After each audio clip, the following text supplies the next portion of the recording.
यो खुन यो खुन यो खुन हो।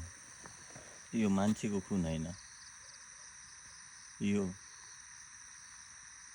गर्दा गर्दै गाउँ सेवा भन्थे नि, यसकै खुन हो यो। यहाँ देखौ साथीहरू, अघि भर्खरै बाँचेको थियो। अघि म यहाँबाट जाँदा, अङ्कललाई भेट्न जाँदा मसुरी यो बाँचेको गाई हो। यसको हालत अहिले 1 घन्टा 1.5 घन्टापछि आउँदा यसरी हानिदिएछ। यसको के दोष थियो? यता हो साथी, यता हो। यो खुन मान्छे र गाईमा के फरक थियो? किन यति लापरवाही? कतिसम्म बोल्नु, कतिसम्म कराउनु, कतिसम्म चिच्याउनु। अहिले राति कति 2-2:30 बजेको छ। 2:30 बजिसक्यो। अहिले 2:30 बजेको आमा भर्खरै अघि देखिरहेको थियो। अहिले यो रोडमा थियो। यो खुन यहाँबाट उठाएर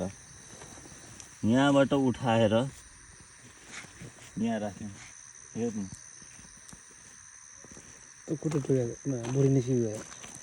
यसको के गल्ती थियो? यसको के गल्ती थियो कि खुट्टा यसको के गल्ती थियो? ल देखाइदिनुहोस् न। न्याय कहाँ छ, के छ, कसको लागि बोल्ने? यिनीहरूको लागि बोल्न मिल्दैन। यिनीहरूको लागि कसले बोलिदिन्छ?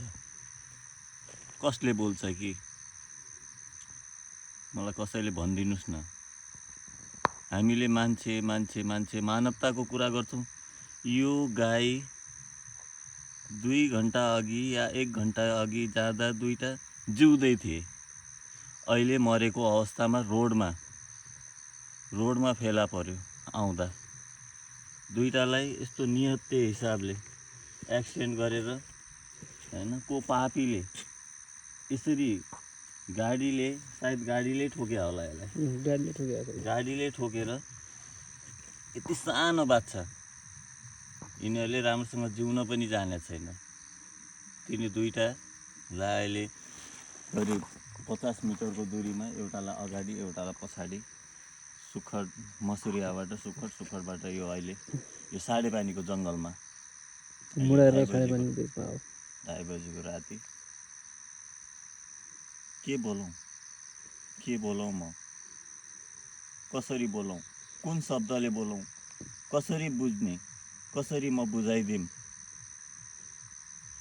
प्लिज, मानवता भए यसको विषयमा पनि आवाज उठाउनुहोस्।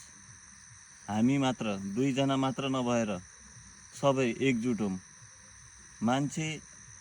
मान्छेलाई अहिले यस्तो हुँदा के हुन्थ्यो? कतिजना रोडमा उत्रिन्थे, कतिले चक्काजाम गर्थ्यो, कतिले गाडी जलाउँथ्यो होला। तर यिनीहरू बिचारा, यिनीहरूमा प्राणी छैन, यिनीहरूमा आत्मा छैन। यो हिजो भर्खरै सानो गाईको बाछो 2 महिना भएको थियो। सेवा गर्दा ऊ मऱ्यो। आज त्योभन्दा पनि धेरै सानो, सायद यिनीहरूको 1 महिना भएको थियो होला। दुईटालाई मारिदियो। कर्म यसलाई मार्ने आलाले कर्म कस्तो गर्छ मलाई थाहा भएन। तर मलाई लाग्छ उसको पनि योभन्दा नाजुक अवस्थामा पीडा देखेर नै मर्छ ऊ पनि। यसरी रोडमा अल्पत्र अवस्थामा यो खुन, त्यो खुन, यो कालो गाई, त्यो सेतो गाई कसरी छुट्टाम? कालो सेतो प्राणी हो नि त, त्यहाँभित्रको आत्मा हो नि त। त्यो आत्मालाई मान्छेभित्र मात्र आत्मा हुने, अनि यिनीहरूभित्र के हुने? यो प्राणी होइन, यो आत्मा होइन। राति 2:30 बजिसक्यो। यो सडकमा अल्पत्र छौँ हामी पनि। यो अवस्था देख्दा अब कसरी साथीहरू के गरौँ?